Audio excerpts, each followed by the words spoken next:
Sabe, quando a gente olha para Gênesis 23, a primeira impressão é que é um capítulo sobre luto, sobre um funeral. Mas, na verdade, essa é a história de uma das negociações imobiliárias mais importantes de toda a Bíblia. Vamos mergulhar nisso e descobrir como a morte de uma matriarca se transformou na escritura de posse para uma nação inteira. Bom, vamos começar com este número, 127. Essa era a idade de Sara quando ela faleceu em Kiriat Arba, um lugar que hoje a gente conhece como Hebron, lá na terra de Canaã. Um número bem específico, né? E ele foi registrado para a posteridade. Agora pensa comigo em todas as mulheres incríveis da Bíblia. Pois é, Sara é a única que tem a idade exata da sua morte registrada no texto. E esse detalhe não está ali por acaso, não. É uma forma de honra, um jeito de sinalizar a importância única que ela teve na história. E isso nos leva direto para a grande pergunta desse capítulo.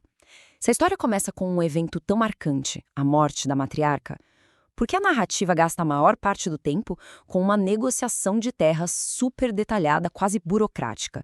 É isso que a gente vai desvendar. Ok, o capítulo abre com aquele momento de perda profunda e pessoal. Depois de uma vida inteira juntos, Abrão está de luto, chorando a morte de Sara.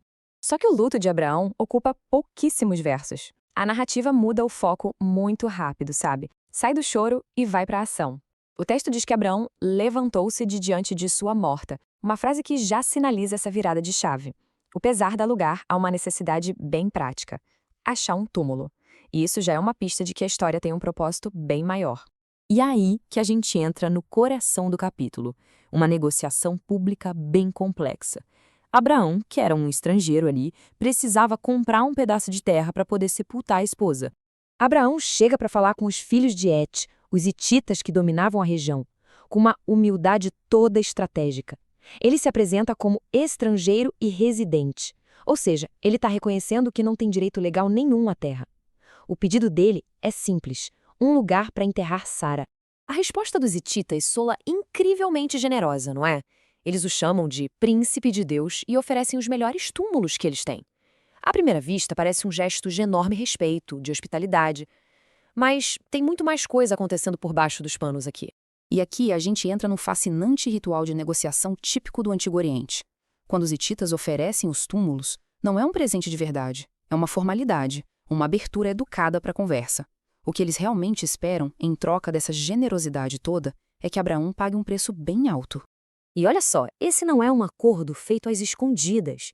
A negociação toda acontece à porta da cidade, que era o lugar onde os negócios legais eram oficializados, com todo mundo de testemunha. Isso reforça a ideia de que Abraão queria uma posse legítima, pública e que não pudesse ser contestada no futuro. Finalmente, Efrão, o dono da terra, fala o preço: 400 ciclos de prata. Para a gente ter uma noção, isso era uma fortuna, um valor exorbitante, muito acima do mercado para um simples campo. Mas Abraão não discute, ele paga o valor total, na hora, usando prata corrente entre os mercadores, para que a transação fosse absolutamente indiscutível. Agora, vamos conectar os pontos e entender o quadro completo. Por que tanto detalhe sobre essa compra? Porque, no fundo, não se tratava apenas de um túmulo. E aqui está a grande sacada. Na superfície, é a história de um sepultamento. Mas o que realmente está acontecendo é a primeira aquisição legal, permanente e inquestionável de um pedaço da terra prometida por Abraão. O comentarista Gordon Wenham resume isso de forma perfeita. Abraão não está só enterrando a esposa, ele está fincando uma âncora. Ele está criando uma reivindicação física, legal, que vai conectar os descendentes dele àquela terra para sempre.